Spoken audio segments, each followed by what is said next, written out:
Hey, what's going on, guys? I was just reading the Word this morning in just my own personal devotion time, and just started journaling just some of the things that I got out of it, and I just wanted to share it with you. And I'm reading in Exodus 16:3, and I titled this devotion, Memory is Not Reality. And so this is in Exodus after the Israelites literally have just been rescued from slavery and harsh treatment. They've gone through the Red Sea. They just sang the song of the Israelites, which was just praising God for their deliverance. And then really shortly after, just a few days after, they start complaining. And Exodus 16:3 says, "The Israelites said to Moses and Aaron, 'If only we had died by the Lord's hand in the land of Egypt, when we sat by pots of meat and ate all the bread we wanted. Instead, you brought us into the wilderness to make this whole assembly die of hunger.'" And so, the question is, was that last statement true? Did Moses and Aaron bring the Israelites into the wilderness to die of hunger? No. The obvious answer is no. Exodus 3 says that God promised them to bring them into a land of their own, into a spacious and prosperous land flowing with milk and honey. But their current trial, which was hunger, caused them to employ selective memory. And I wrote down here, selective memory is when you either subconsciously or intentionally choose to remember certain details or to forget certain details to form a narrative of reality that agrees with whatever you want to believe. Right? So I'm gonna recall facts or things from the past, but I'm gonna only focus on these things. I'm gonna omit those things, and that's gonna shape my understanding of what past reality was, so that it agrees with how I'm feeling today. The Israelites, they were uncomfortable. They left what was familiar and they went into the unknown.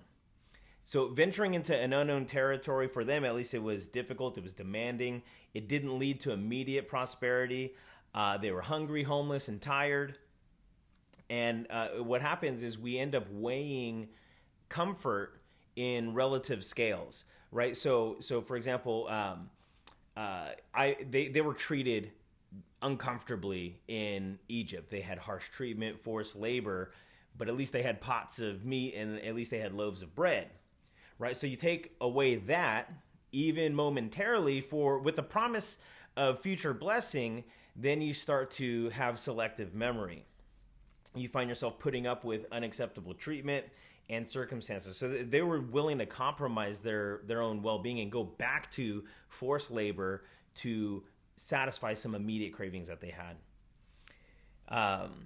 And here I wrote here on the next page, so Israel finds themselves in the wilderness. They're hungry and uncomfortable. Their present discomfort seduces them into employing selective memory, forgetting their harsh treatment, remembering the pots of meat and the loaves of bread.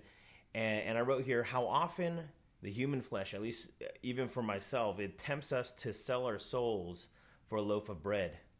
We're far too often willing to compromise our convictions and sacrifice our own well-being to satisfy temporal, fleshly cravings.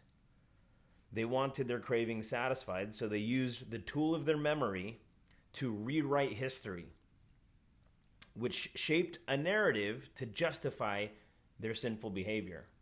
So the memory is a tool. They used that tool to rewrite their own history, and they wanted to rewrite history to shape that narrative that agrees with how they felt today. Memory is a tool. It helps us understand the world. It protects us from harm. It helps us prioritize what's important and profitable. But memory is unreliable. We can forget details. We can omit details. We can even alter things within our memory. And as Christians, we have to be aware of the flesh, right? Our battle is not against flesh and blood. A lot of times we see outward external circumstances, but we have to realize that this is a spiritual battle, and our flesh is always pulling us away from the things of the Spirit. And our flesh will seduce us into using the tool of our memory to rewrite history and to shape our own narrative of reality in order to get us to do whatever the flesh wants us to do.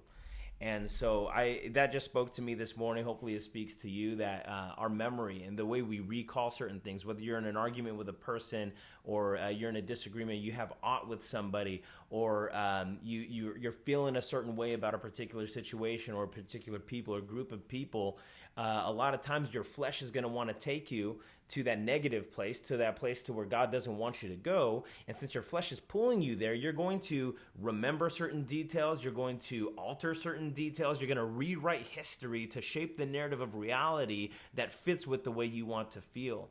And God is saying, no, take all your thoughts captive and make them obedient to Christ. All your thoughts, including the thoughts of how you're interpreting and understanding your memory. So hopefully that blesses you. And I guess that's it. I'll look forward to hearing any comments if you guys have them.